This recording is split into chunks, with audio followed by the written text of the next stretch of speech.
No sooner do I put up a video on the bike boulevard in Nedlands than the Subiaco Post, which is the local paper, puts out an article saying that same bike boulevard is a safety nightmare. And you can have a read through this article in your own time, but essentially opposite the Nedlands Primary School, the road has been narrowed with no parking bays on either side, and some drivers are they're just going nuts, and instead of waiting for the traffic to clear, they're driving down the footpath or on the verge. And a neighbour across the road, he's got a CCTV camera pointing down his driveway, and he says he's so far photographed 24 drivers driving over his verge, and he's pretty sick of it, as you would be, because they're driving over his sprinklers and smashing them. And he's, very public spirited. He's watering the council's verge out the front of his house. Guess he wants a very nice looking lawn, and having ridden past it a few times, yes, it is a beautiful green, well maintained lawn, and he's had to dig his sprinklers in so they don't get broken. Personally, if that was me and someone had broken my sprinklers, I would have dug a nice deep trench across the lawn to make sure I could get at the broken sprinklers and fix them. And maybe I forgot to get a sprinkler from Bunnings and just leave the trench there and just hope no one drives into it by accident. Or I guess you could turn it into a nice rock garden by buying a small truckload of rocks and dumping some big boulders out the front and seeing what happens next.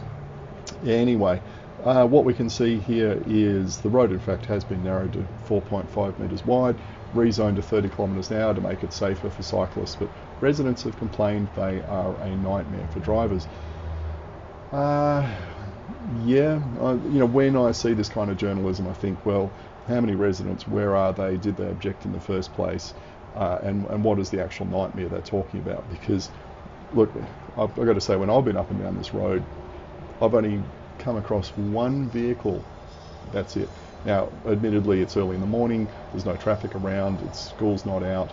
It'd be interesting to see what it's like around school pick-up and drop-off time, because I think one of the documents on one of these bike boulevards mentioned they were selecting these roads because they were relatively low traffic and it had something like 1,300 vehicle movements per day. So if 1,300 movements per day over, say, a 6-month period when it's been open, that's 240,000 vehicles. And he's had 24 out of those 240,000 act like complete morons, 1 in 10,000. But, one person driving across my lawn would be more than enough, I think. Now, what it says down the bottom, apart from the council ignoring his complaints, etc., the original design was to include embayed parking on the southern side of Elizabeth Street adjacent to Nedlands Primary School, and the primary school objected. And I can understand why, because around the corner in the street that's perpendicular to this one, outside the school, there's a great big kiss and drive section, and it's really long, and it's one of the biggest I've ever seen. And it looks like it's well controlled with signage and all that kind of stuff. And obviously, if you're the school, you want all the kids to be picked up and dropped off there in that zone, where there's probably 2 or 3 teachers there every day controlling things, making sure kids aren't running across the road. They're only coming out when their parents turn up, because if you've done this, you normally have your surname on your visor, and you flip the visor down and there's the name, and it's in great big letters, and the teacher who's controlling can see it, and they'll call out, Jones, your mum's here, out you come. So you don't have 100 kids all standing around waiting to be picked up. And it's all very regimented and almost military precision. Well, no, it's not, but you know what I mean. It's structured and it's controlled. And what they're not going to want is putting a parking bay around the corner where it's going to allow unstructured, uncontrolled pick up and drop off, because whilst most parents will do the right thing and they'll drive around the corner to where the official drop-off zone is, some parents will I'm busy, I'm impatient.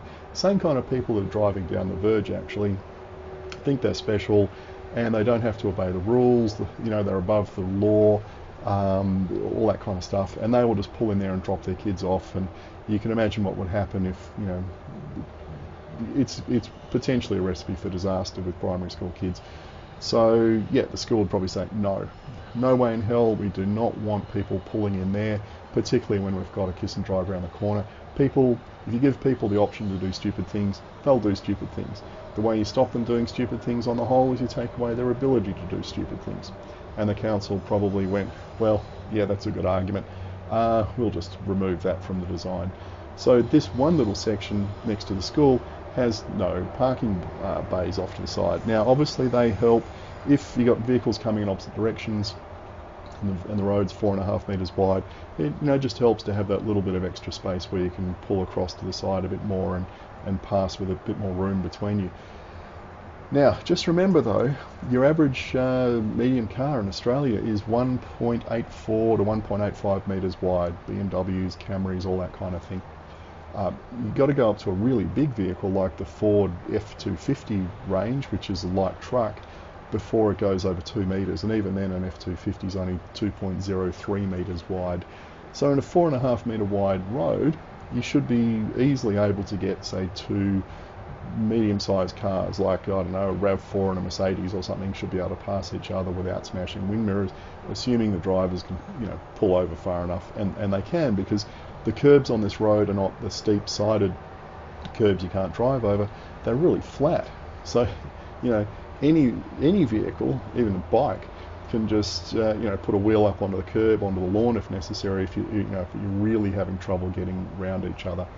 And in fact, you can see in this photo of the problem, you've got the idiot driving down the footpath, but look in the top left-hand corner. There's another vehicle about the same size, looks like a Tiguan or something like that, driving past the bus. Now, the school buses, they're about 2.5 metres wide. They're going to leave you, say, 2 metres of space to get past. Yeah, very tight squeeze, but like I said, you put 2 wheels up on the curb and you just idle past at low speed, 5-10 kilometres an hour. It's not the end of the world. And this is the whole reason for narrowing these streets, is when you narrow the street, you provide a visual or psychological trigger to drivers to say, this is a low-speed street, and that's the thing that helps keep the speed down.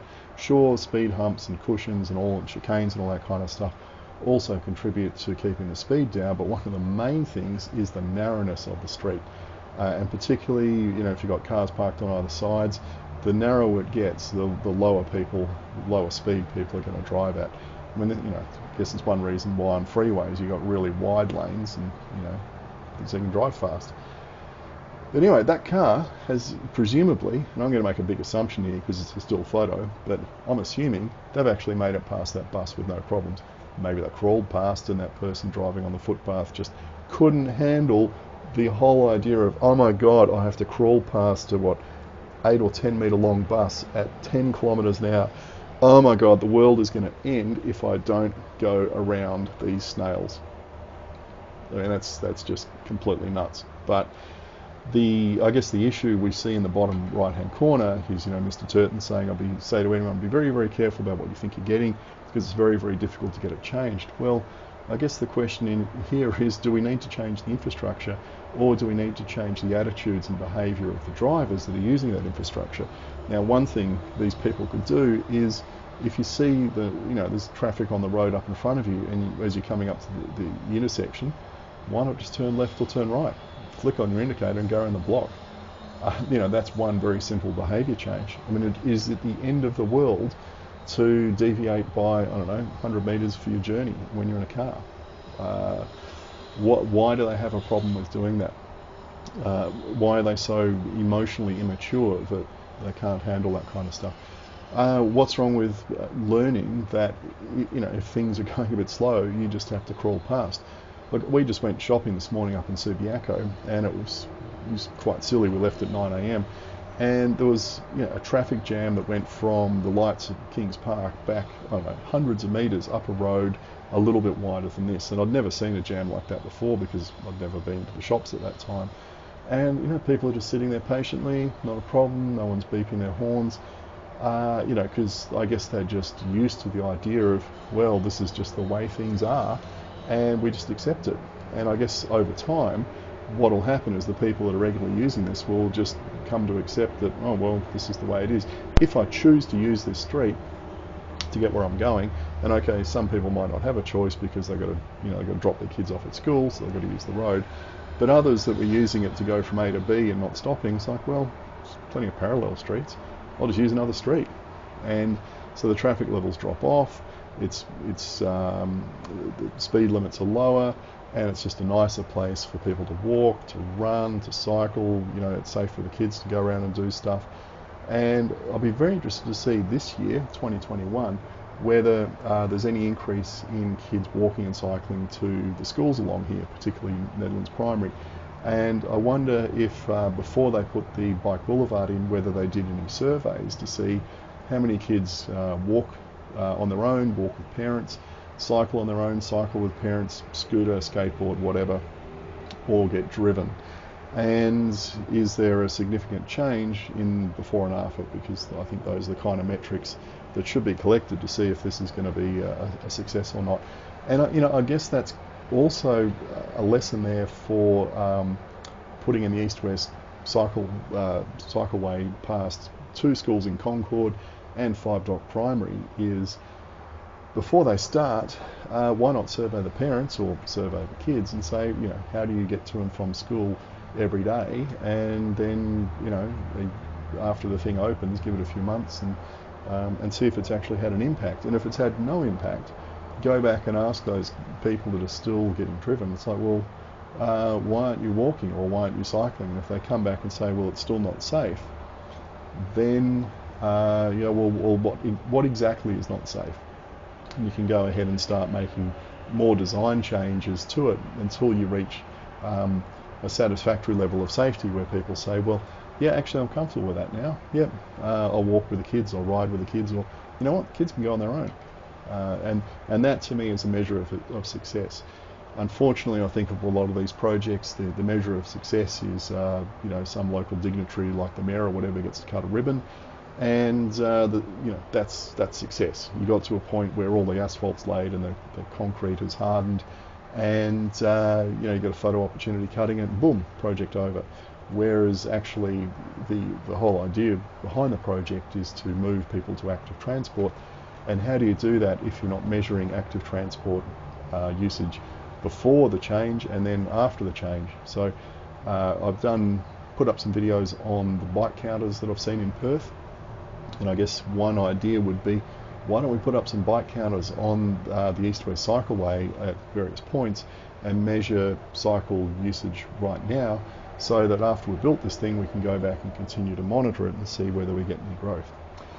Anyway, let's move on to having a look at the video that I shot riding up and down the street after reading this article, and see what that tells us. But before moving on, let's just have a look at this clip from a YouTube video from Holland, where the Dutch closed off a street to private vehicle traffic. They still allowed buses through, and they obviously made it a cycle street, and they had to change long-standing driver behaviour for people who are used to driving up and down the street. And so they put in bollards so that only buses and bikes can get through. But what they also did, and I think this is another big lesson, is they put wardens at either end of the street for I don't know how long, I guess the first couple of weeks.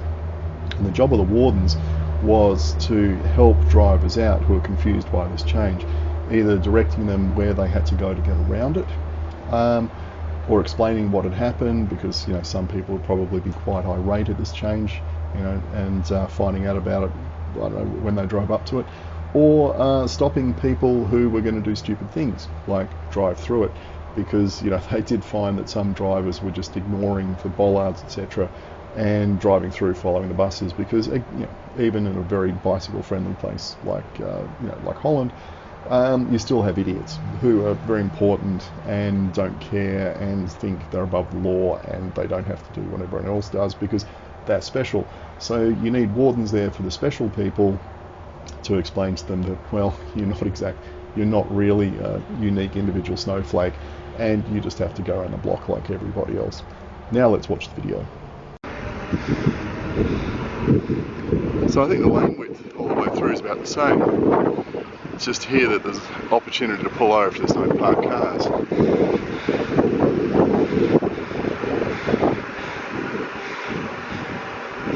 Now this is a section of lawn on the left here, just after these poles, or in fact they probably Whoa. That's the house, and he's got the camera there. So they're actually driving down the footpath over there to get around, which is pretty crazy. They're driving between the trees and on the footpath. I don't know where they're popping off. Let's just try that one more time.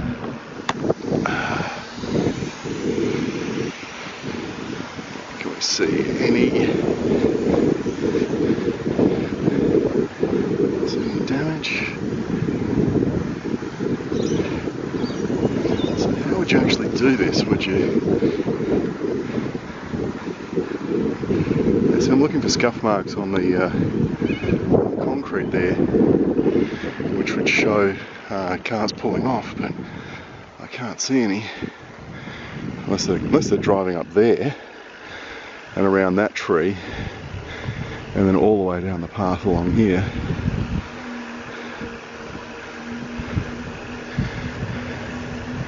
There's a camera up there. Is that his gate? Or is it this one? Anyway, pretty crackers.